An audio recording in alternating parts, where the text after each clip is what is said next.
Iran को बीच बातचीत में धोखा, ब्रेक करिए। लेबनान पर इजराइल ने मोर्चा खोला, बड़ी खबर। लेबनान में दिखे तबाही के निशान, ब्रेकिंग और शॉट्स, ये देखिए जरा।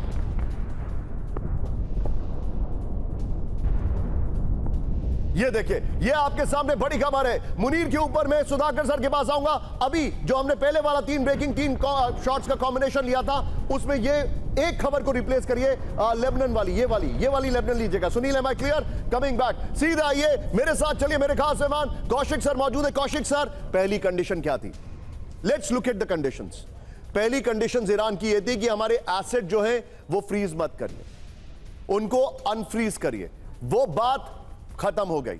दूसरी कंडीशन, उससे भी पहले लेबनान पर हमले रुकने चाहिए। ये तो बीच बातचीत में हमले हो रहे हैं। अब अमेरिका की कंडीशन क्या है? स्ट्रेट ऑफ होर्मुज खोलो, वो अभी भी बंद है। यूरेनियम दे दो, वो देंगे नहीं। मिसाइल की रेंज कम करो, आईआरजीसी ने कहा सवाल ही खड़ा नहीं होता। क्या कर रहे हैं सर ये लोग? हमारा national on air time waste कर रहे हैं क्या?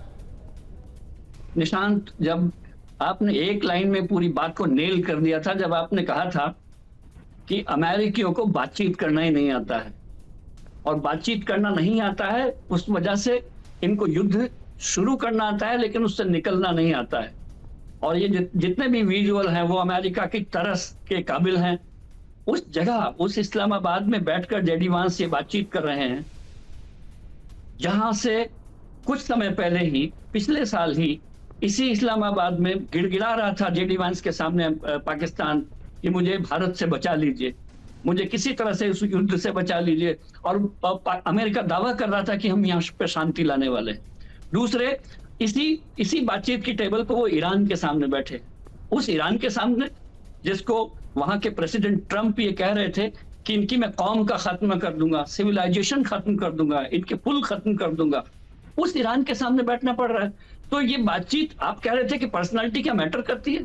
पर्सनालिटी से भी पहले मैटर ये करता है कि आप किस जगह पर बैठे हैं, किस जगह पर बातचीत कर रहे हैं। बिल्कुल सही बात। उस जगह पर जो पूरी दुनिया को अशांति एक्सपोर्ट करता है, पूरी दुनिया को टेरर एक्सपोर्ट करता है, वहां से आप शांति की उम्मीद कर रहे हैं। Clapping for you sir, I am clapping for you, I am clapping for you. Kaushik sir, you are absolutely right. लेकिन एक बार आइए कैंप 4 पर, मेरे जितने भी दर्शक हमारे साथ हैं, क्या असीम मुनीर ने ईरान को अपनी ताकत दिखाने की कोशिश की?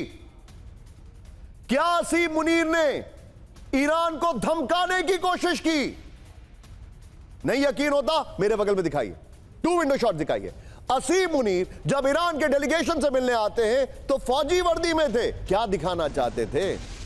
और ये देखिए किस तरीके से गिग्गी बनी हुई थी जब जेडी वेंस के साथ मिलने आए। गिग्गी वर्ड बहुत स्ट्रॉन्ग है टेलीविजन पर, लेकिन हालत देखिए, he was so submissive। सबको पता है he is a liar of first order। मैं सीधे चलूंगा इसी विजुअल पर, मेरे साथ सुधाकर सर को रखिए। सुधाकर सर, ये तो आप भली बात ही जानते हैं, असीम मुनीर आर्मी ड्रेस में आते हैं ईरान से मिलने, और सूट और टाई पहन के आते हैं जेडी वेंस से मिलने। What is he trying to convey? और यही सवाल मैं अशोक सर से भी पूछूंगा। Sudhakar sir, your take.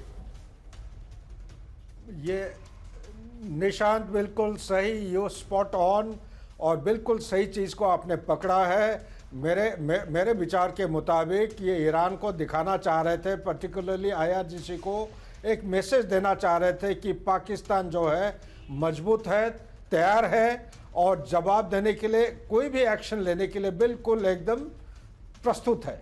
और जब वही मुनीर जाता है जेडी वांस को रिसीव करने के लिए, you are very right, submissive, suited and booted. Sir लेकिन आपको एक बात बताऊं, डिप्लोमेटिक सोल्जर, इन दोनों तस्वीरों में एक कॉमन फैक्टर है, कालीबाफ खुद आईआरजीसी का कमांडर रह चुके हैं, जेडी वेंस खुद यूएस मरीन्स में रह चुके हैं इराक वॉर में। Asim Munir is forgetting that he is not dealing a diplomat, because once an army officer is always an army officer. वो परत जाती ही नहीं है, ये मैं आपको बताना चाह रहा हूं। मैं सीधे चलूंगा, मेरे साथ अशोक सर मौजूद है। अशोक सर, डिप्लोमेसी, अब देखिए डिप्लोमेसी जैसा शब्द तो is out of the window when it comes to Donald Trump. और मैंने इसीलिए कहा था कि अमेरिका को नेगोशिएशंस नहीं आते, क्योंकि उसको यह पता है कि हमने कह दिया तो बात खत्म, यहां से लाइन शुरू होती है, दे कैन नॉट नेगोशिएट। लेकिन मुझे बात बताइए, ये जो बॉडी लैंग्वेज है असीम मुनीर की, ये क्या कन्वे कर रही है सर? जी, बहुत महत्वपूर्ण प्रश्न है आपका ये निशांत। और असीम मुनीर जो वहां पर, जैसे आपने कहा बिल्कुल ठीक, जो अपनी फौजी वर्दी में वहां पर गए और बेसिकली उनका मैसेज एक ही कन्वे करना था, जो उनका एक पार्टनरशिप है, एक मिलिट्री रिलेशनशिप है विद सऊदी अरेबिया, जो कि है Well कॉमन said. डिफेंस के लिए। जो अगर हमारे पर एक के ऊपर हमला होता है तो दूसरा भी उनकी सहायता के लिए आएगा। परंतु ये जो इन्होंने इसके साथ गए, जेडी वैंस से मिलने गए, तब उन्होंने कहा भाई हम पूरी तरीके से डिप्लोमेसी से आपकी सहायता करेंगे। तो इसीलिए दोनों जगह जाते हुए उनके बिल्कुल जो रवैया था वो अलग अलग था, और इसमें अलग अलग मैसेजेस कन्वे करने की उनका ये प्रयास था। परंतु इनको मालूम है जो वो वहां पर as a representative really of the United States आए